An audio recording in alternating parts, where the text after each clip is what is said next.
कांग्रेस वाले जो आरोप लगा रहे हैं कि ईवीएम के साथ कुछ छेड़खानी हुई है तो हम चुनाव आयोग के पास अर्जी लेकर जाएंगे, तो इस पे क्या कहेंगे आप? अहंकार, मैं मुख्यमंत्री, मेरा बेटा मुख्यमंत्री, परिवारवाद के बिना कोई दूसरा मुख्यमंत्री सामने नहीं आया। क्या गुरप्रीत सिंह संधू आ जाएगा कांग्रेस में?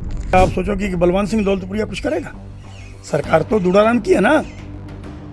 दूड़ाराम को हराना ही फतेहाबाद की गलती है, मैं आपको बता दूं। देखो, जलेबी का मामला तो राहुल जी को पता है। नमस्कार दोस्तों, मैं गुलशन और आप देख रहे हैं झलको हरियाणा।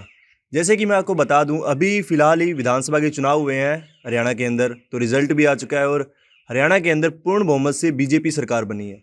तो बात चल रही थी कि कांग्रेस की लहर है और बीजेपी और कांग्रेस के अंदर टक्कर दिखाई दे रही थी। तो क्या कारण था कि बीजेपी पूर्ण बहुमत ले गई और जो कांग्रेस थी वो 37 सीटों पर ही सिमट गई? तो हमारे साथ आज पहले भी हमने आप बातचीत करवाई थी हमारे इंटरव्यू में गुरप्रीत सिंह संधू, जो कि दरियापुर के निवासी हैं और एक इनकी खुद की डाणी है, यहाँ पर रहते हैं। तो इनसे बातचीत करेंगे कि क्या कुछ कारण रहा था कि कांग्रेस 37 पे ही सिमट गई और जो बीजेपी है वो पूर्ण बहुमत ले गई, लेकिन जो इधर की बेल्ट करें हम, फतेहाबाद, रतिया और टोहाना, इधर वाली साइड कांग्रेस आई है। तो ये इसका क्या कारण रहा होगा? तो ये सारी बातें हम इस कार्यक्रम में आपको बताएंगे, तो वीडियो को लास्ट तक जरूर देखिए और स्किप किए बिना। तो अभी बात करते हैं गुरप्रीत सिंह संधू से। नमस्कार जी। नमस्कार, कैसे हो गुलशन जी? ठीक है जी। तो क्या कारण रहा होगा अंकल जी, आप बताइए हमें। बीजेपी जो है पूर्ण बहुमत ले गई, लेकिन कांग्रेस की लहर थी, लोग बात भी कर रहे थे। आज असली बात तो ये है कि कांग्रेस की लहर केवल कांग्रेसियों तक थी, और जो जीत का सेहरा है सैनी साहब को ये बंधा है। ये तो जिस दिन अमित शाह जी चंडीगढ़ के अंदर आए थे तो उन्होंने ये बोल दिया था कि दोबारा अगर हमारी सरकार आती है तो मुख्यमंत्री सैनी साहब होंगे। तो उसी दिन से जनता ने मन बना लिया था कि एक अच्छा मुख्यमंत्री, ईमानदार मुख्यमंत्री, मेहनती और हंसमुख।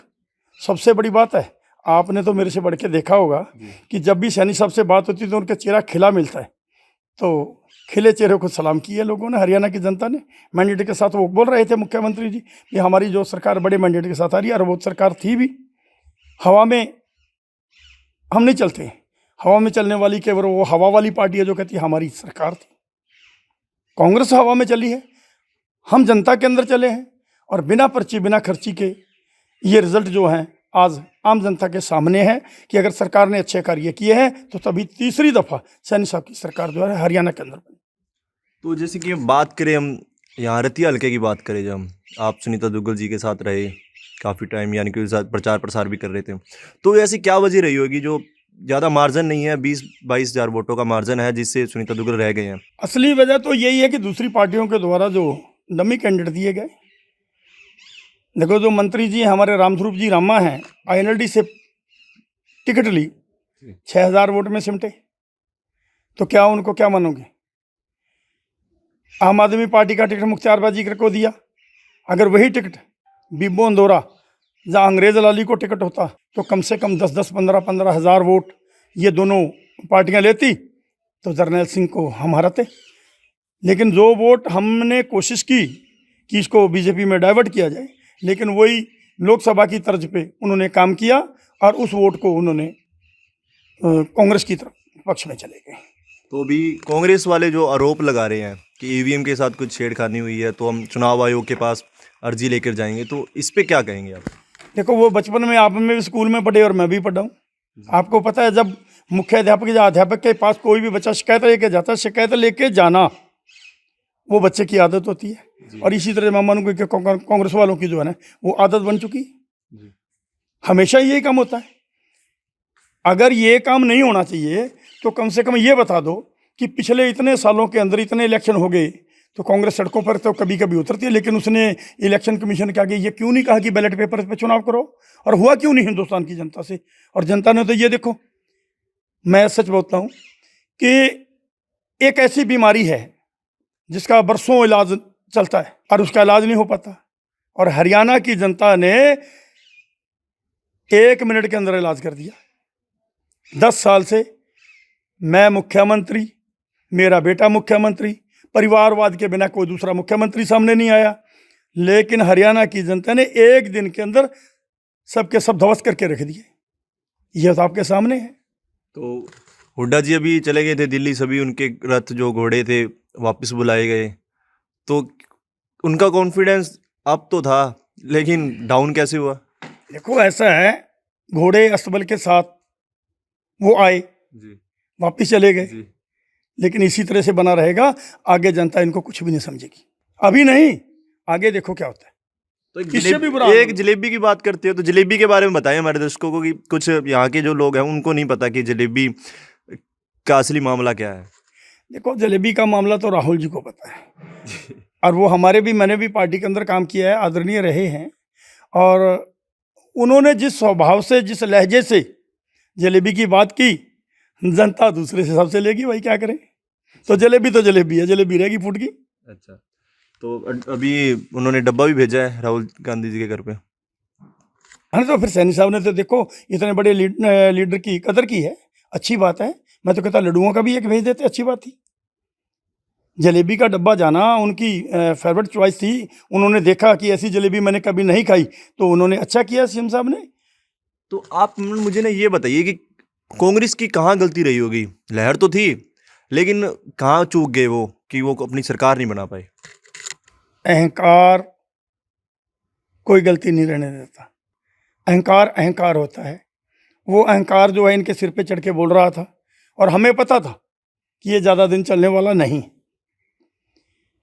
हमने बहुत समय पहले देखा था कि चौधरी ओम प्रकाश चौटाला जी ने एक बार ये बयान दिया था, मैं जब तक जीऊँगा तब तक मुख्यमंत्री रहूँगा। उसके बाद में वो बात सपना रह गई। वही दोबारा से हुड्डा साहब के परिवार में भी यही बात चली कि मेरे बिना कोई मुख्यमंत्री नहीं बनेगा, और वो इस लायक नहीं रहे, कभी मुख्यमंत्री बनेगा ही नहीं आज के बाद। आज के बाद कोई चांसेस नहीं लगता कांग्रेस का, अगर कुछ सीएम का चेहरा बदल दे तो क्या लगता है फिर? तो आप हर दिन चलते हैं, तो आपको नहीं पता क्या? अगर इतना ही चेहरा होता तो ये 15 साल के बाद में, जो आज 10 साल लगातार सरकार चली है, तीसरी बार एक अच्छे मैंडेट के साथ सरकार आ गई, तो इसके बाद में तो आप खुद ही अंदाजा लगा लो कि कांग्रेस रही कहाँ है। तो लहर जो आई हुई थी, उसी के अंदर भाजपा के जो नेता थे कुछ, वो कांग्रेस में चले गए, उस पर क्या कहोगे आप? वो तो आपको पता है, कांग्रेस से ही आए थे, कांग्रेस में लौट गए। क्या बुरा किया उन्होंने, बताओ? नहीं, कोई यानी कि अभी बयान दिया उन्होंने, कहते भाजपा जो है वो दलितों का अच्छे तरीके से काम नहीं करती। आप भाजपा के अंदर हैं, हालांकि वो कांग्रेस में चले गए हैं, तो भाजपा दलितों के साथ अच्छा काम नहीं कर रही है फिर कांग्रेस? ये कंफ्यूज्ड एक मामला है। आप देखो, इस बात को तो मैं सिरे से खारिज करूंगा कि भाजपा दलित विरोधी है।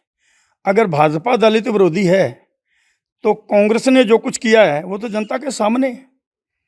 इतनी बड़ी कदावर नेता चौधरी दलबीर सिंह जी की बेटी आदरणीय कुमारी शैलजा जी, जो लोकसभा के अंदर पांव रखने से पहले सरसा लोकसभा जीत के चली गई, और उसको ये कह देना, बोला अपशब्द बोल दें, ये हमें तो अच्छा नहीं लगा।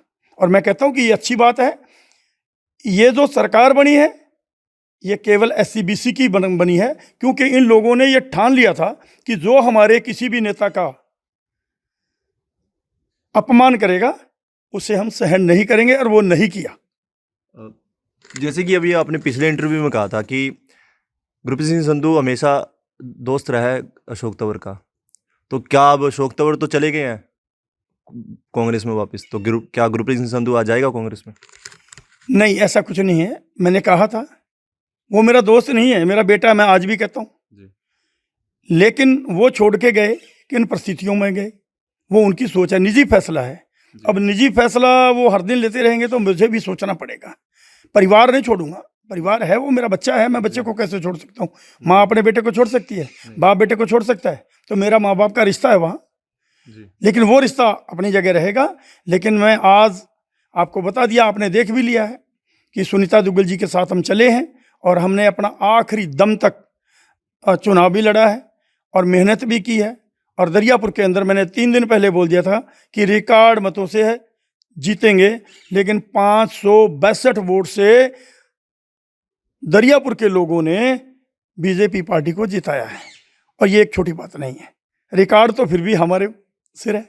लोकसभा का भी हमारा था, उस टाइम भी अशोक जी लड़े थे, और विधानसभा का भी हमारा है। 562 वोट पे आज भी हम जीते हैं, तो इसको क्या समझोगे?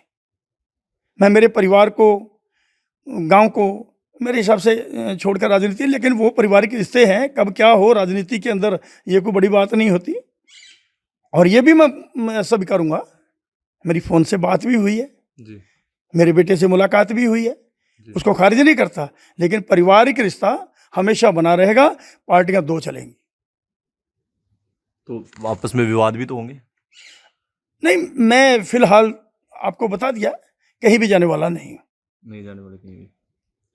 तो जैसे कि अभी बात करें, जब हम काम की बात करें, विकास की बात करें, तो क्या लगता है कि अभी बीजेपी तीसरी बार आई है, तो और क्या विकास हमें देखने को मिल सकता है?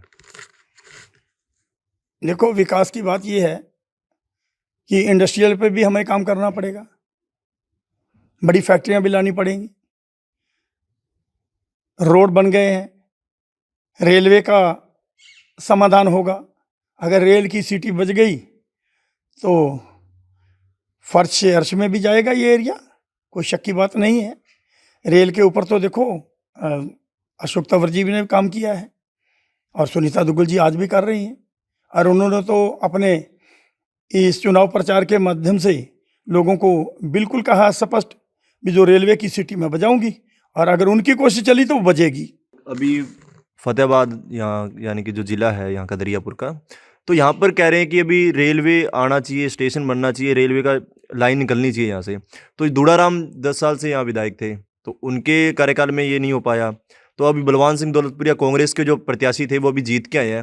तो आपको क्या लगता है कि जो स्टेट गवर्नमेंट है उनको कुछ काम करने के लिए सहायता करेगी, या फिर आप बताइए? ऐसा है, सरकार के रहते अगर चौधरी दूड़ाराम जी कुछ नहीं कर पाए, आपने जो कहा रेलवे के बारे में, तो क्या आप सोचोगे कि बलवान सिंह दौलतपुरिया कुछ करेगा? सरकार तो दूड़ाराम की है ना। दूड़ाराम को हराना ही फतेहाबाद की गलती है, मैं आपको बता दूं। और मुझे सुनीता जी से ज्यादा दुख दूड़ाराम जी का हुआ है, ये सच्चाई है। जब आंकड़े देख रहे थे तब अब 2000 से लीड ले रहे थे, तो एकदम क्या हुआ, एकदम ही बलवान सिंह दौलतपुरिया ऊपर उठा। देखो 6800 की लीड से वापसी हुई है, और जैसे जैसे जो जाट बैलेट के अंदर बलवान सिंह जी गए, फतेहाबाद की जनता ने बहुत जिताया, लेकिन जाट बैलेट के अंदर के जाने के बाद में उनकी पकड़ मजबूत थी, वो चुनाव जीत गए 1800 वोट से। कोई बड़ा चुनाव नहीं, लेकिन हार का दुख है।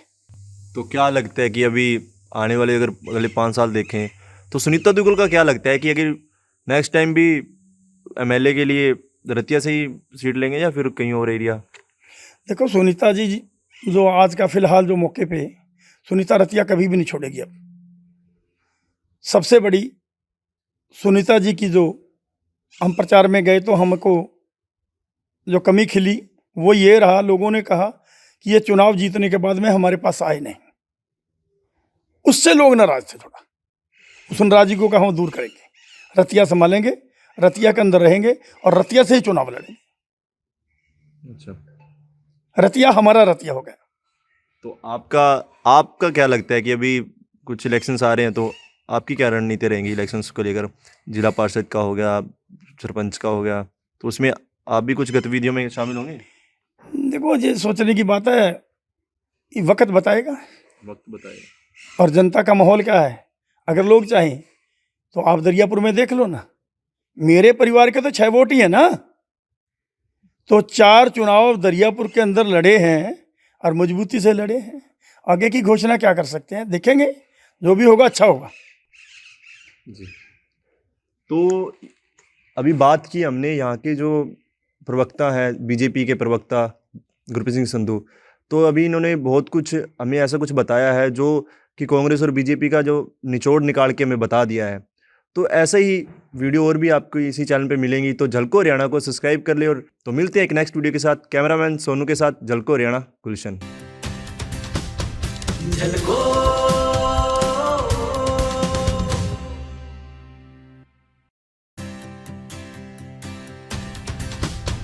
झलको